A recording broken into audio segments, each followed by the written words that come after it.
तरीका है गुजराती साड़ी पहनने का, फिर वो पंजाबी है।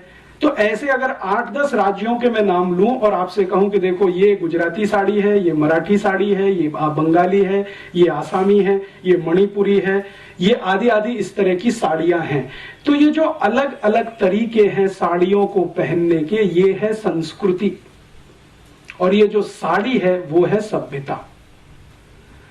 तो सभ्यता और संस्कृति का जो अंतर है वो कुछ इस तरह का है। सिविलाइजेशन है साड़ी और तरीके जो उसको पहनने के हैं वो है हमारी संस्कृति। तो भारतीयता में सभ्यता और संस्कृति में जो परिवार की बात है वो में कुछ अलग तरीके की, हमारी उनकी अलग तरीके की। तो अब उनकी जो फैमिली है वो कैसी है? फैमिली ये है कि पैट्रियार्कियल, मैंने आपसे कहा, पिता है वो सर्वोच्च है और पिता की हैसियत जज के जैसी है। माने एक बार उसने कोई फैसला सुना दिया वो सुप्रीम है, वो रिकंसीडर नहीं होता। लगभग 2000 साल पूरे यूरोप में सन 1950 से लेकर पहली शताब्दी तक यूरोप के सभी परिवारों में पिता सर्वोच्च है, 1950 तक। और यही कारण है कि सन 1950 तक यूरोप के सभी देशों में सिर्फ पिताओं को वोट डालने का अधिकार होता था। आप सोच सकते हैं ये बात? अमेरिका में 1950 तक, ब्रिटेन में सन 1950 तक, यूरोप के देशों में लगभग 1950 तक सिर्फ पुरुष ही वोट डाल सकता था, स्त्री को वोट डालने का अधिकार नहीं, क्योंकि फैमिली में स्त्री का कोई महत्व नहीं।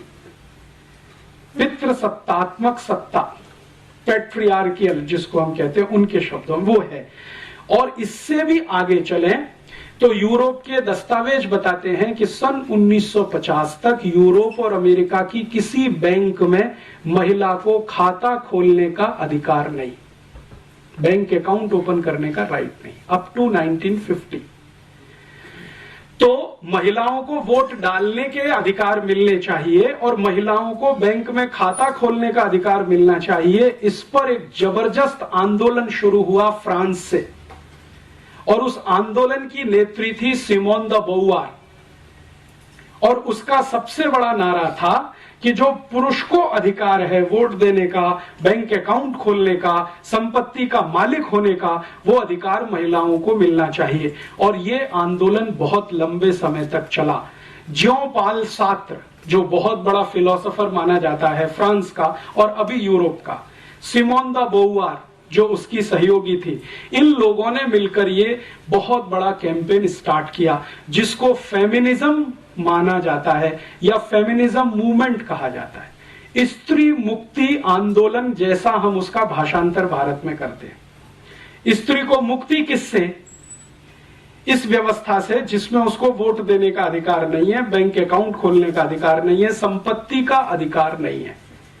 जो अधिकार है वो सब पुरुष को है, पिता को है, मां को तो कोई अधिकार नहीं। और इसमें इंटरेस्टिंग बात जो समझने की है, जो आसानी से डाइजेस्ट नहीं होती, जो प्लेटो अपनी किताब में लिखता है, वो कहता है कि बच्चे का पैदा होना भी मां के अधिकार में नहीं है, वो पिता का ही अधिकार है। अर्थात कोई गर्भ में बच्चा आ गया है तो उसको पैदा होना है या नहीं वो पिता तय करेगा, मां तय नहीं कर सकती।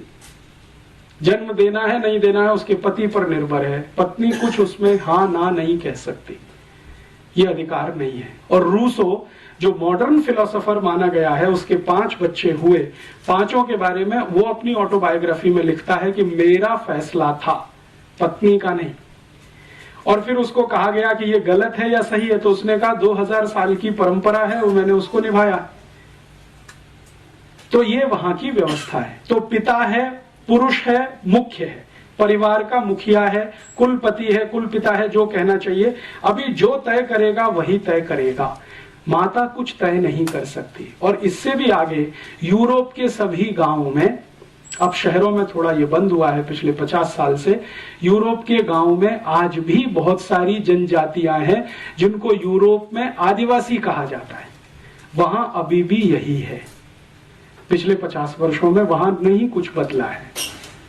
इससे भी आगे एक बात जो मैं आपके ध्यान में लाना चाहता हूं कि बच्चा पैदा हुआ पिता की मर्जी से, मां ने सिर्फ गर्भ धारण किया, मर्जी पिता की है।